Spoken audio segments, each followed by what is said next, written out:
How you doing, guys? This is Joe with LVV. So we're on the roof here. We have no heat, but listen up. That's coming from the Inducer motor. So we'll get you some video and some pics on this here. Okay? That sounds fantastic. All right, guys. So this Inducer motor is shot.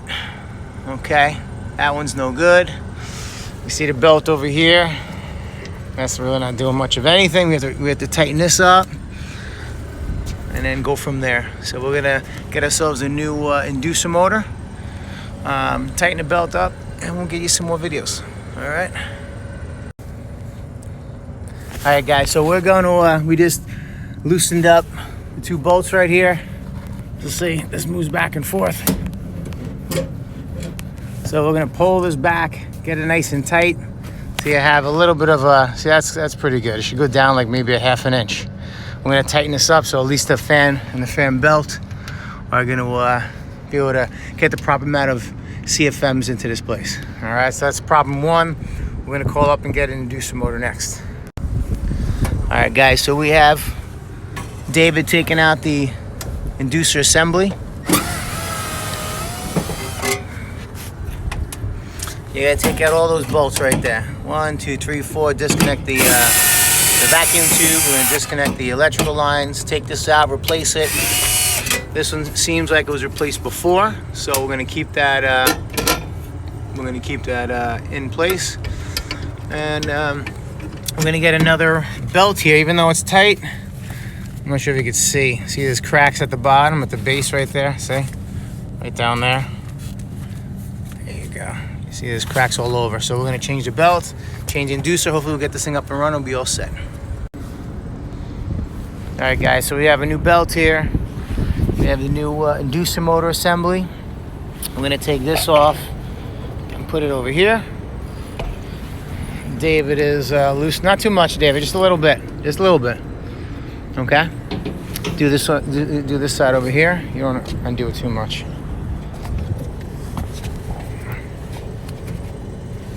Okay, let's do that side. Be careful whenever you do these, guys. Be careful of these. Be careful of the capillary tubes that are here.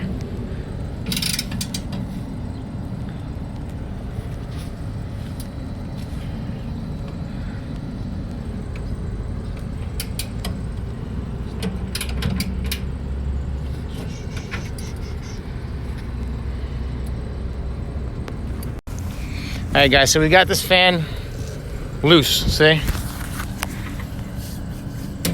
So, David, push it up. Just leave it there. All right, so what we're gonna do is we're gonna pull it off here. Take this one out. It should be the same size as the old one. See all these cracks? No good. So it's a B55.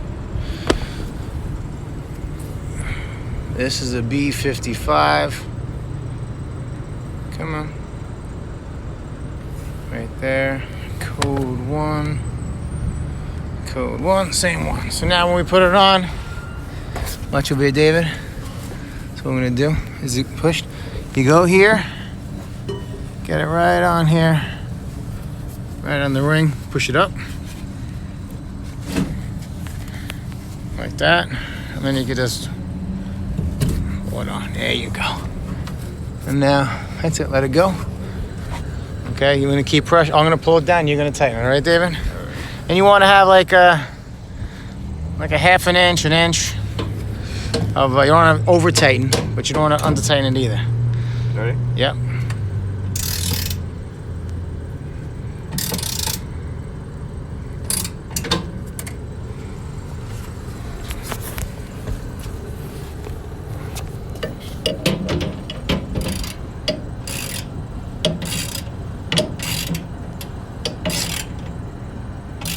Grab it from the bottom, not just from the from the bottom of the ship. It'll give you more leverage.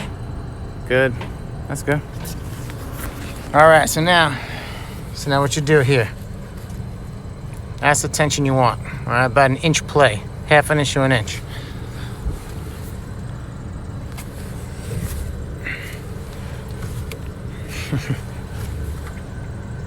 All right, looks good.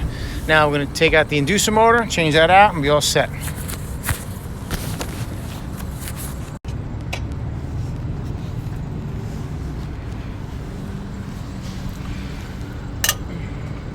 That's it. Sometimes these things get really, due to the heat, you get a lot of bolts that sometimes break off, get stuck on there. So I like to use the gun, turn it on the side. The other side, the other side. Down.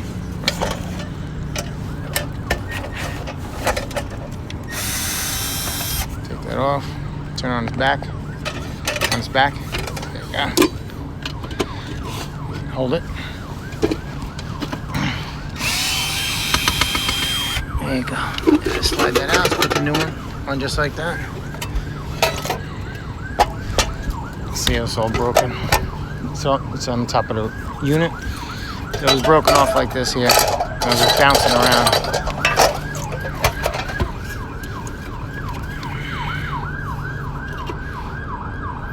Put that on 14. Make sure you don't over tighten things, guys, and break things. Okay, turn outside. Keep going.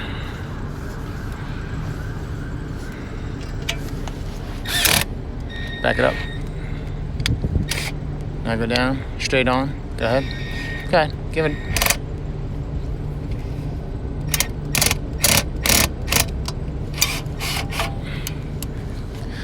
Do that. Now slowly, once it bottoms out, go ahead. Go ahead, give it.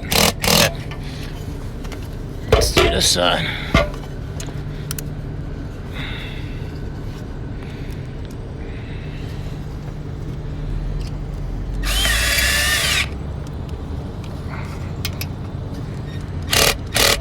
Good. Okay. Let's put the gasket on next, and let's get it on. Gasket's inside the bag. So this is what you're looking at right over here, okay? All right, this is sucking out all the exhaust, all right? Suckers right out, comes right out of this here, right out to there. Sorry. You gotta make sure that you see the hole for the cotton, for the,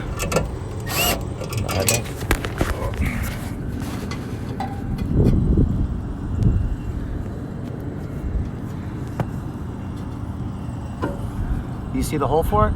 No.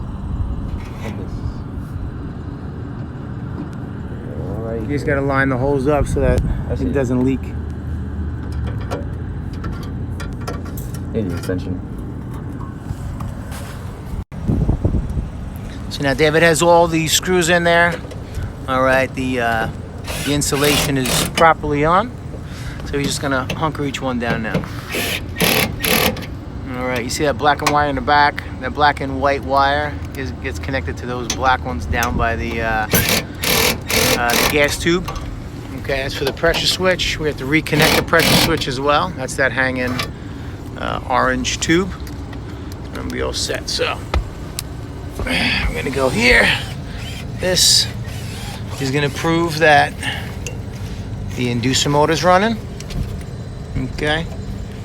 That's gonna go right on there. And you should inspect these as well. Make sure there's no cracks in them. All right, because if there's a crack in there, you're gonna lose vacuum. All right, so I wanna make sure this is nice. This is good.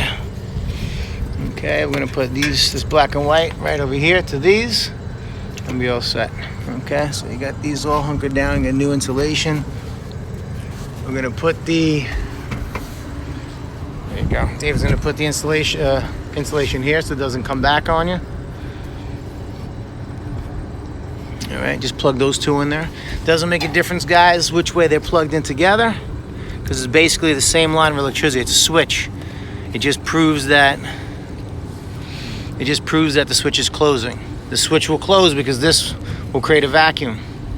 The other black one.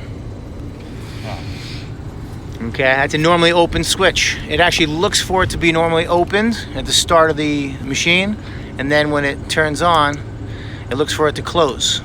And that means that that is turning, and that's creating a vacuum, sucking out any gases. Okay, we'll zip tie that, make it look nice. And this job is probably complete. This is good. That's in. I'm gonna fire it up. All right, guys, so we changed one motor out, and the general rule of thumb is when you got two motors, you really should change the other one out. We didn't do that. Maybe I was being a little lazy, I don't know. Anyway, the other motor wasn't good either, okay? And when my guy put it back, I was wondering, this wasn't starting. It was really weird. It started when it was broken, but when we put the new one on, this wasn't starting. So see how these are insulated?